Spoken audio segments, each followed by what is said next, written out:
Na današnjem srečanju s predstavniki občine Kidričevo in civilno inicijativo smo najprej seznanili z vsemi aktivnostmi, ki jih je naše ministrstvo že izvedlo v primeru tega velikega požara na Dravskem polju.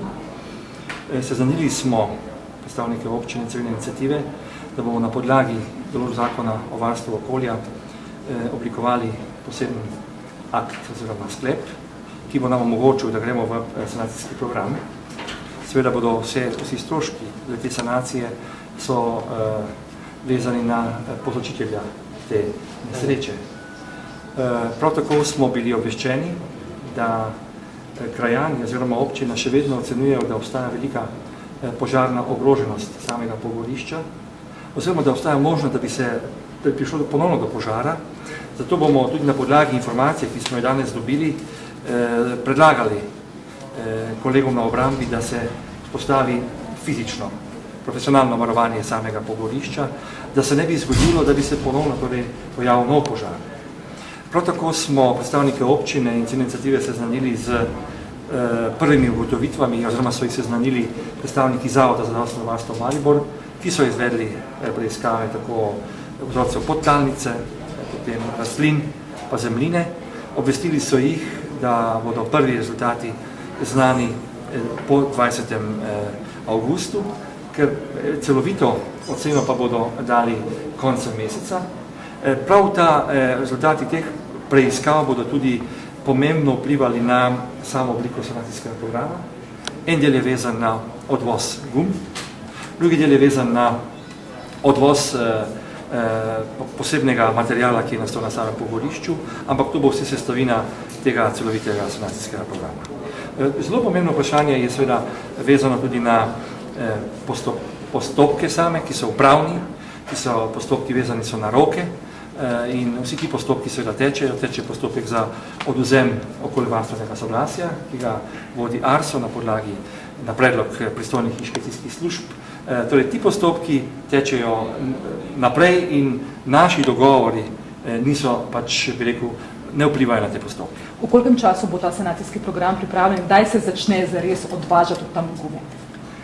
Danes smo se dogovorili, da bomo z osnutkom sanacijskega programa seznanili tako občino kot civilno inicijativo. Želimo, da pri njegovem pripravi tudi oni sodelujejo. Dogovorili smo se, da je ključno vprašanje profesionalno varovanje samega pogorišča. Kdo bo plačal to fizično varovanje? Povzročitelj nesreče. V celoti bomo ostali na tem, da je za to dolžan tisti, ki je povzročitelj.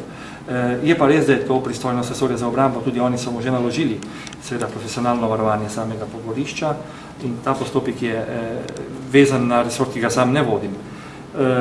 Rečeno je tudi bilo, da je potrebno vendarle biti zelo občutljiv do časovne dimenzije, zato bi mi želeli čim prej pričeti s sanacijskimi ukrepi, ampak vezani pa smo na ugotovitve strokovnjakov iz Zavoda za zdravstveno varstvo Maribor. Če bo potrebno, bomo dobili še kakšno dodatno vrtino, ki bo raziskovalno, ki bo povedala, kakšno je stanje podtalnice. Pa kaj to pomeni? Konec avgusta, začetek septembra, kdaj naj bi dejansko se začela ta sanacija? Kako predvidevate? No? Ja, jaz predvidevam, da bo na podlagi tega dogovora naš koncesionar, to je VKP Drava, dobil s tem sklepom mandat, da prične s sanacijskimi ukrepi. Dogovorili smo se, da do konca prihodnjega tedna pripravimo osnutek sanacijskega programa, ki bi se potem lahko začel izvajati proti koncu avgusta. Kam bodo šle te gume dejansko potem? Neke možnosti so nam sami domačini in občina so nam predstavili. Obstaja realna možnost, ampak to je tudi strokovno vprašanje, da bi se znalo to odložiti zelo v bližini samega pogorišča, torej v eni od bližnjih občin. Kaj pa okoljevarstveno dovoljenje? Koliko časa ta postopek traja, da bo zaključen in da bo dejansko ne bo več imel podjetje Albin Promotion tega okoljevarstvenega? Mislim, da lahko Agencija za okolje to dovoljenje prekliče oziroma ga odvzame prihodnji teden. Res pa je, da je na vsako odločitev v okviru pravnega postopka možna tudi pritožba. Torej, te roke je treba v celoti spoštovati. So prišli tukaj civilna iniciativa, je bilo kakšen govor o vašem odstopu, kakšna zahteva ali so se strasti pomirile? Danes pa nismo slišali te besede več.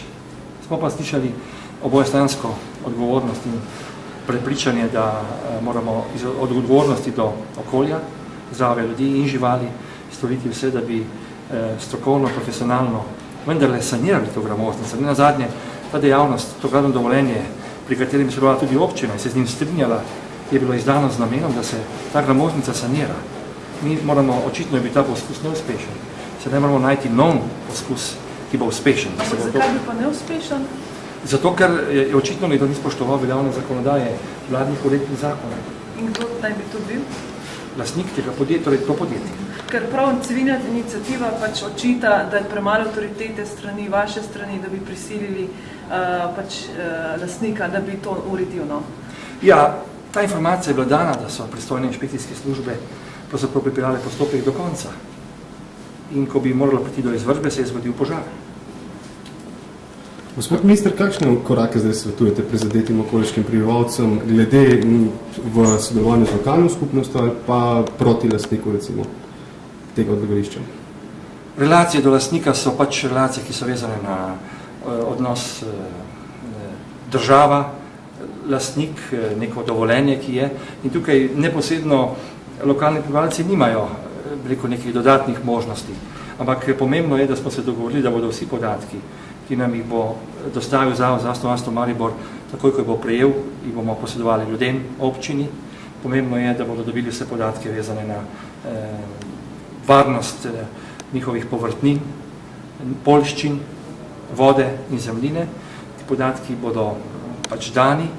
Predstavniki Zavoda za varstvo Maribor so povedali, da prvi podatki, ki so jih dobili, niso pač zaskrbljujoči, ampak poudarili pa so, da sam postopek še ni zaključen. Tukaj bi v celoti prepustili njihovi odločitvi, še posebej je to vezano na dejstvo, da ima, bi rekel, dinamika vpliva na podtalnico nek časovni rok, nek časovni zamik.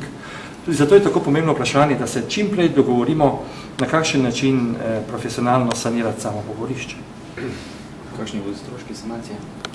Stroški sanacije še niso ocenjeni, ne bodo majhni. Verjetno velikosti. Ne bi tvegal za ceno.